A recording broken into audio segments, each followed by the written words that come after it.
Is your snow and landscape company ready for Halloween? Are you ready for this episode? Because we're gonna be creeping it real in honor of Halloween.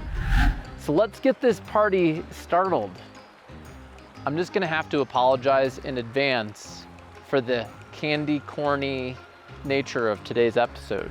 But in all seriousness, if you want to attract more hell yes customers to your snow and landscape company, make sure you're not doing these 7 things that might be spooking your potential customers from working with you.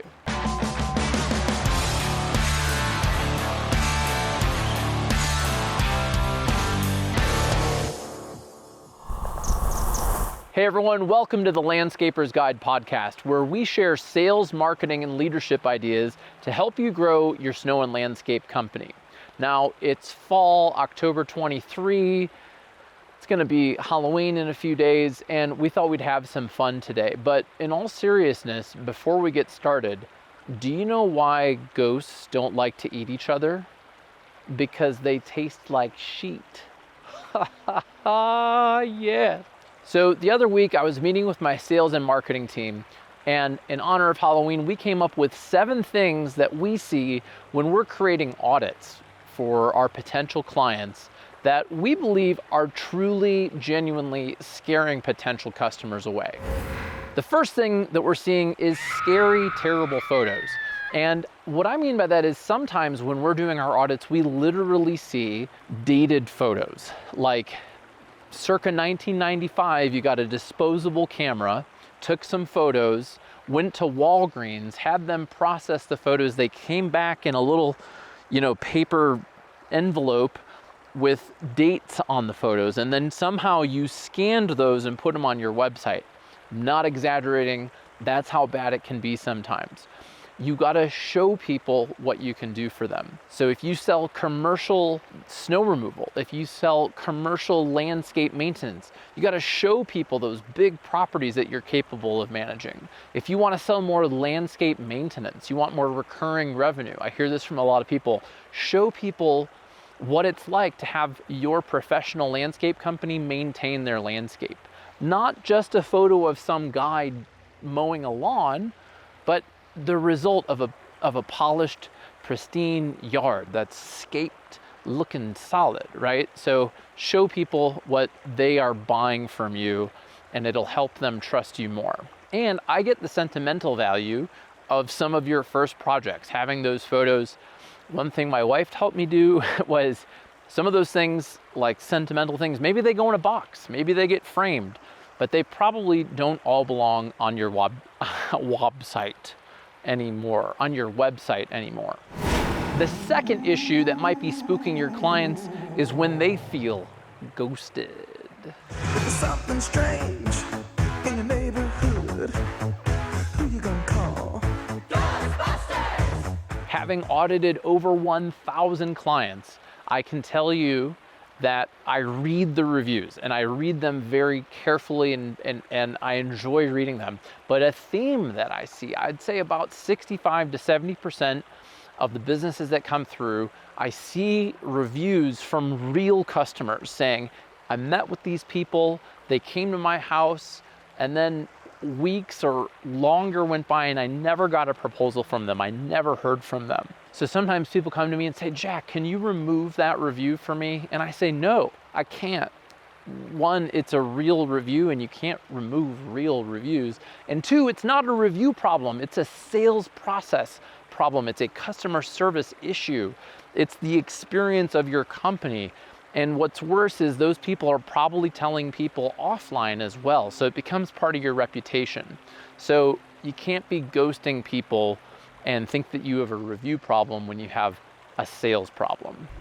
Number 3, speaking of reviews, do you have bad to the bone reviews? Yeah, do you have bad to the bone reviews? Do you have a negative review average? If you're under 4 stars, if you're like a 3.5 star average on Google, you're in trouble. Who wants to hire a 3.5 star company, especially in today's economy, especially when inflation is as rampant as it is right now? People are more careful about how they spend their money and who they spend it with. My recommendation is to hustle to get to north of a 4-star average and to be in the top 10% in your market.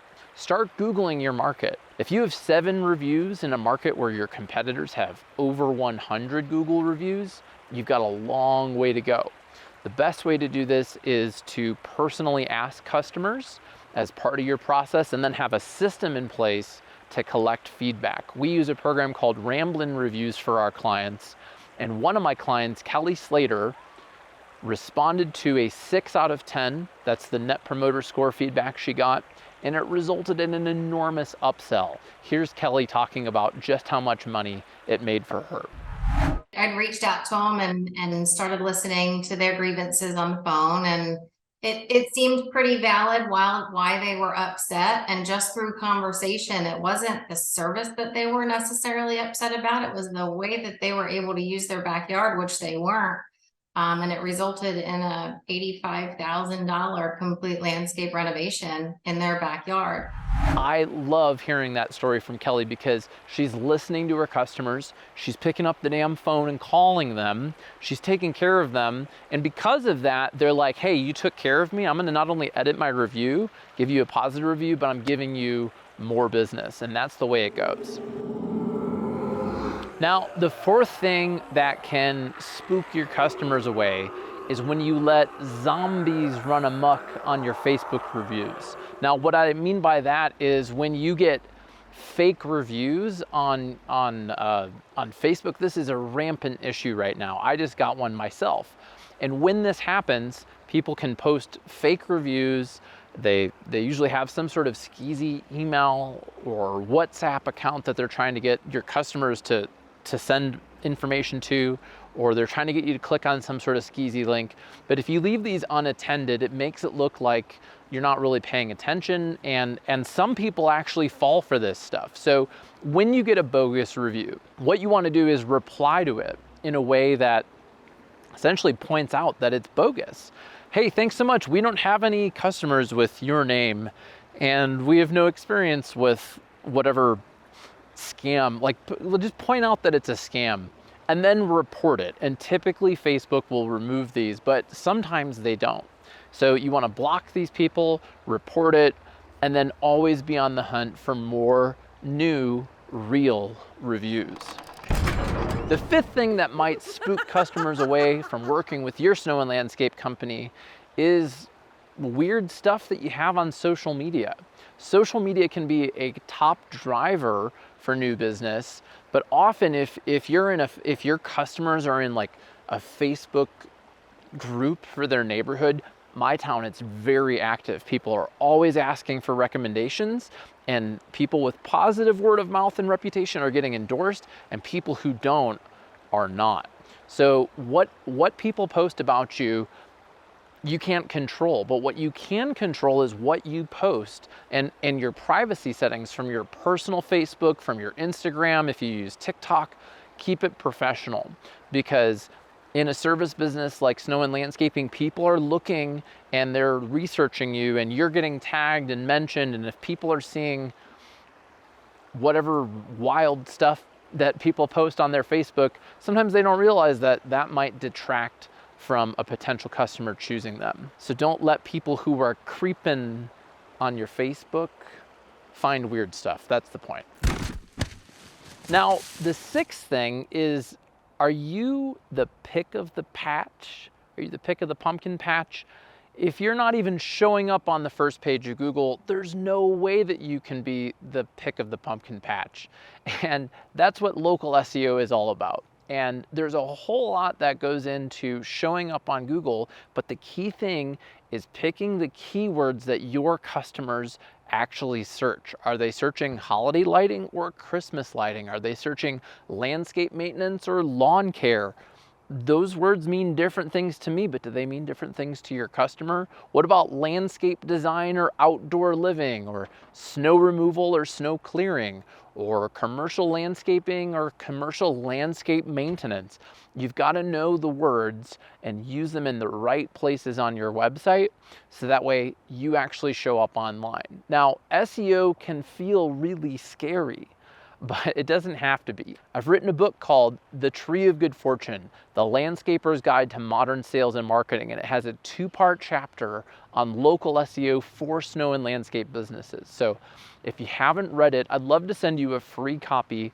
All I ask is that you help cover the cost of shipping, and I'll send it out to you. So grab yours at treeofgoodfortune.com and see our show notes for a link, so that way you get found for the right keywords by your customers.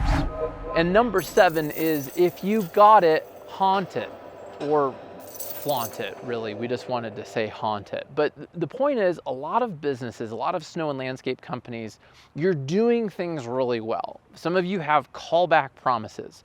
Some of you have a quality guarantee. Some of you have incredible warranties, or a process, or a way of serving your customers that's unique and it's different and it's special, but you're not communicating it online. And when you don't communicate why you're different in a way that your customers actually care about, you're not going to stand out, you're less likely to get the leads, and you're more likely to lose on price. When people don't understand why you're different and why they should pay more for what you do, they're going to be more likely to hire somebody who charges less. But it doesn't have to be that way. And when you brand your business correctly and communicate 3 reasons to buy that are meaningful, instead of just saying that you're a family-owned company that's been in business for 40 years, well, what does that mean for me? Get into what your customers want. And my little test for this that we learned from a copywriting book by Jim Edwards is, which means that? When you're reading your content, ask the question, which means that? And it should answer the question, what's in it for me, the customer? Because if it doesn't, you might scare them away. Now, those are just 7 of many things that could be scaring your potential customers away from working with you. So if you really want to get your potential customers to spine on the dotted line, and you want to squash your goals for next year, we should talk. It won't be anywhere near as bad as this podcast, I promise. Instead, we'll have a marketing brainstorm call with a friendly, helpful rambler from my team. We'll talk with you about your hell yes customer. We'll talk with you about what you're doing for marketing. What are your sales and marketing goals? What are you doing, and what maybe isn't working that you should stop? And what should you focus on to get a better result? So you can book a call with us at landscapersguide.com/brainstorm. We've got a link below in the show notes. It's fall. It's the time of year where many of our clients are working on their business, and they're coming to us and saying, oh, we need all this stuff done before spring. And just like your customers come to you in the spring, wanting stuff done in the spring, that happens with marketing too. So let's talk now. Let's get ahead of things, so that way you have a strategy that works for you, that produces profitable results for your company this year and in 2024. So book your call at landscapersguide.com/brainstorm. My name's Jack Jostes. Thanks for watching today's episode, and book your strategy call at landscapersguide.com/brainstorm. And I hope you have a happy Halloween.